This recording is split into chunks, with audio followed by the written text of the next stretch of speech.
இன்றைக்கு தாய் தமிழ்நாட்டில் அம்மா ஆட்சி மீண்டும் மலர வேண்டும் என்று புரட்சி தமிழையா எடப்பாடியார் வெற்றியை நோக்கி நாம் அழைத்து செல்வதை ஒரு சில பேர்களுக்கு வயிற்றெரிச்சல் ஏற்பட்டிருக்கலாம்.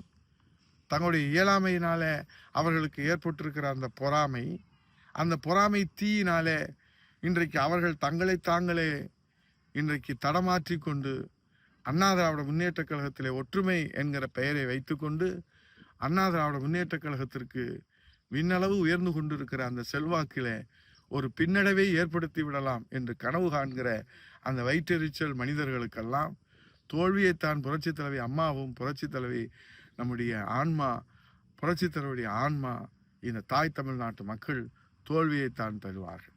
பத்திரிகையில பக்கம் பக்கமாக செய்தி எழுச்சி பயணம் அதை மடைமாற்றுவதற்கு வயிற்றெரிச்சல் மனிதர்கள் எல்லாம் இங்கே சென்றார்கள், அங்கே சென்றார்கள், அங்கே சென்றார்கள், இங்கே சென்றார்கள், அவரை சந்தித்தார்கள். எதற்கு சந்தித்தார்கள்?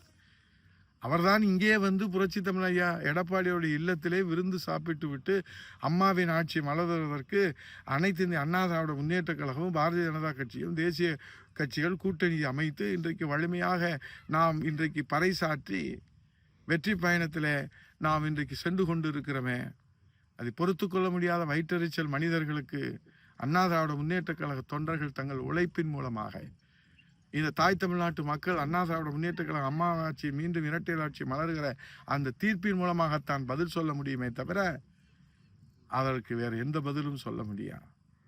மூத்தவர்கள் முன்னவர்களே இப்படி செய்தார். எளியவர்கள் சாமானியர்கள் என்ன செய்ய முடியும்? எங்கே போக முடியும்? அண்ணா திராவிட முன்னேற்ற கழகம் ஒன்றுதான் ஒரு ஜனநாயக இயக்கம். அண்ணா திராவிட முன்னேற்ற கழகம் ஒன்றுதான் தொண்டர்கள் இயக்கம். அண்ணா திராவிட முன்னேற்ற கழகம் தான் எல்லோருக்குமான இயக்கம். அண்ணா திராவிட முன்னேற்ற கழகம் ஒன்றுதான் தமிழ்நாட்டு மக்களுக்கான இயக்கம். அப்படிப்பட்ட இந்த இயக்கத்தை காப்பாற்றுவதற்காக தன்னை அர்ப்பணித்து உழைத்து கொண்டிருக்கிற புரட்சி தமிழையா எடப்பாடியாருக்கு நீங்கள் வாழ்த்து பாடவில்லை என்றாலும் பரவாயில்லை. ஆனால் நீங்கள் அவருடைய உறுதியை, அவருடைய லட்சியத்தை, அவருடைய நம்பிக்கையை நீங்கள் அசைத்து பார்க்கலாம் என்று கனவு கண்டால் தோற்றுப்போவது நீங்களாக இருப்பீர்கள்.